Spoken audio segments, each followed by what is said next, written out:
Okay, so now that we've taken a look at how we use the database class, we're going to actually start to go ahead and build it now.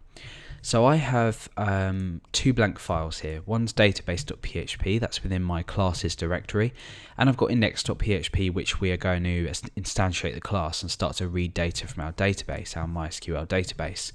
Now, in the first part of the tutorial, we looked at this, so we're going to not specifically be focusing on how we instantiate and what we're passing through.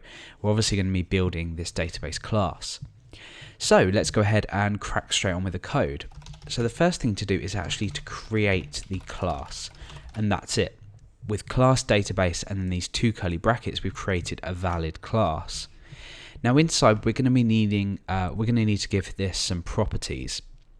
Now these properties are going to be protected properties, and the first thing we need is the link, which is the link to the connection, which we're not directly going to be using elsewhere. We will do with the query. This really applies to if you have sort of several connections at once, but you know, it's good practice to do this anyway. We're going to have a result property, and we're going to have a num rows property, which is going to be set whenever we query the database. We're going to return the row count and then apply that to that property. But you'll see this all makes sense in a moment. So we need three protected properties: link, result, and num rows. Now there's no particular reason I've made these protected. The only reason is that so these cannot be accessed outside of this class definition, or it can be accessed within this class. So when we've instantiated the class and we use methods, the methods inside of this class can access these. If we create another class and have it as an extension of this, that class can then use these, which is very useful, but they can't be directly accessed outside of the class. So we can't just instantiate the class and start reading these on this page, for example. We need a method that returns it, if anything. But that will make sense, you know, play around with public, protected, private if you aren't comfortable with this. So the first thing we want to do is connect to our database. Now we don't want to instantiate our class, have a separate method for connecting.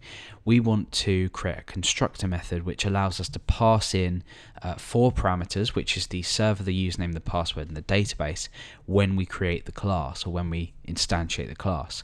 So we have a public function. We have a double underscore construct, and that's our method. So in here we can pass through or give the arguments or parameters that we want to be passed in. So the first one is string data, it's a server. The second one is the username. This one here is the password, and this one here is the actual database that we're connecting to. So in here, what do we want to do? Well, we need to assign a connection to the database to this link here, and that means that later on when we use query, we can access this as a property.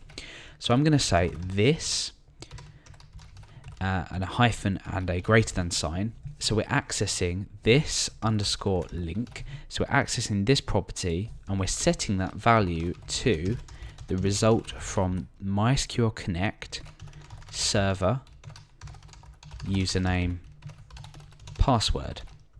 What we're then doing is we're saying MySQL select DB, and we are we're selecting this DB, and then we're utilizing the link that we've already stored this connection to. So I'll run over this again. When we instantiate our class, we're constructing, we're passing through a server, username, password, and a DB, as you saw in the last part of the tutorial. What we're then doing is we are connecting to the database, so we're using server, username, password from here, and we're storing this inside this link here. Remember, no $sign here, just uses an underscore link. And we're storing this in here. We're then selecting a database utilizing this link here. Okay, so let's go ahead and test this out. So we want to require once classes /database database.php, and we want to say db is equal to new database. Now, we're not going to pass anything in, and we'll see we'll get a bunch of errors. There we go. That's just basically because we have four missing arguments for the constructor method. So we need to go ahead and pass these in, which is localhost, root, and website for the database. So when we refresh, nothing. Perfect. So the next method we need to create is a disconnect method. Now, I've just included this basically because it utilizes link again, so it just sort of reinforces what we've already looked at. But this isn't required. We'll go ahead and add it in anyway. So the method name is disconnect, and all we need to do is say MySQL close. Now, what are we closing? Well, we've stored the connection in link, so we just say this underscore link. So here, down here somewhere, we can say db disconnect, and everything can be done inside here. So let's just check we've got no errors. Seems okay.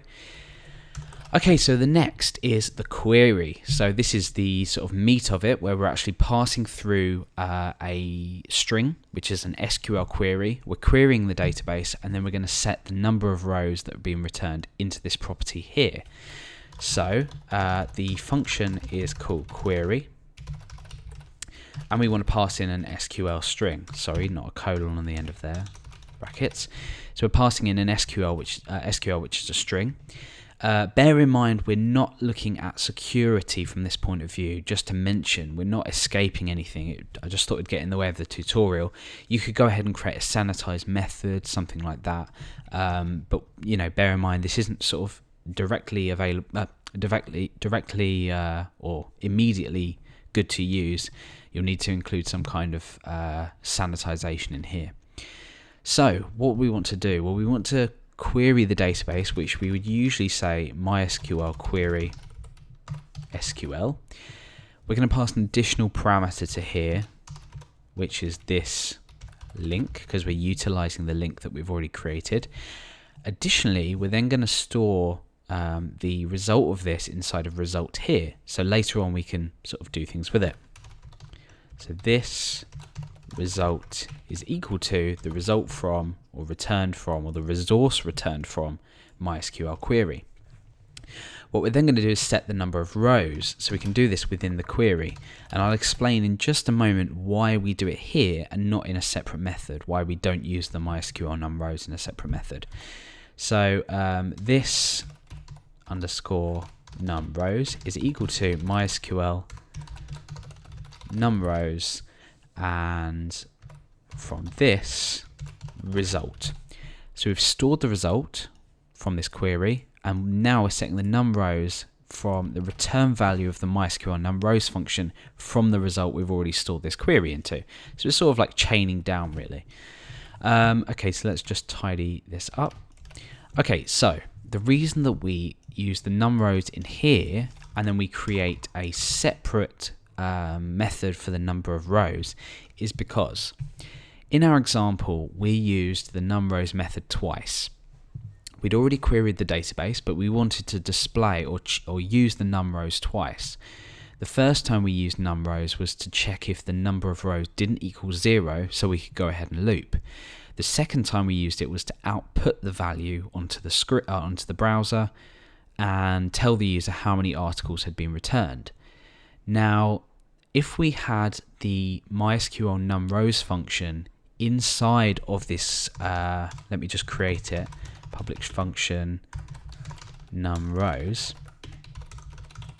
So if we had the MySQL num rows function in here, we call this method twice, we would be using the MySQL num rows function twice, so double the power that we would require. Better to use it once in this query, because we're always going to be querying if we return results, and then inside of num rows all we need to do is output this value, which doesn't use this twice. So we're not just calling the function twice. You know, you might want to put it 5 different places or use the num rows value 5 different places. That's 5 calls to MySQL num rows function, which, you know, isn't great. So in the numRows function, which I've just created there and outlined, all we're doing is we're setting a return value for this method, and what we're returning is this numRows, and that's it. So now when we use numRows, it will only return the value created from the last query. So let's go ahead and just sort of fill in the gaps here. So I'm going to use db query, which we've already created, and I'm going to go ahead and select articles.title from articles, and let's go ahead reload our browser or reload this page just to check that everything's fine, and it is. We're now going to, I'm just going to echo out this, oh sorry, not this, db numRows. So the numRows function or method, same thing, is returning the number of results from the last query.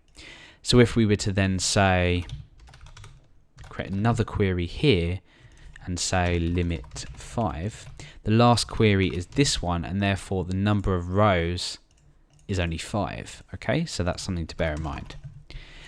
Okay, so we're doing something with this numRows method, and we are checking if the number of rows is equal to 0. If it is, we're saying no articles or something. Otherwise, now we need to loop the results. So how do we do this? Well, this one's slightly more complicated. We're going to create a method called rows, and this is going to create an array to store the data that we need. It's going to loop through the amount of rows that we have, and it's going to append an associative array of the fields that we've asked to fetch to that array, and then return that array. Sounds really complicated, but bear with me, and I'm sure you'll understand. So we create a public function called rows, which is a method. And we stop the video at that point because it's getting quite long, and we'll take a break, and then in the next part we'll come back to creating this rows method.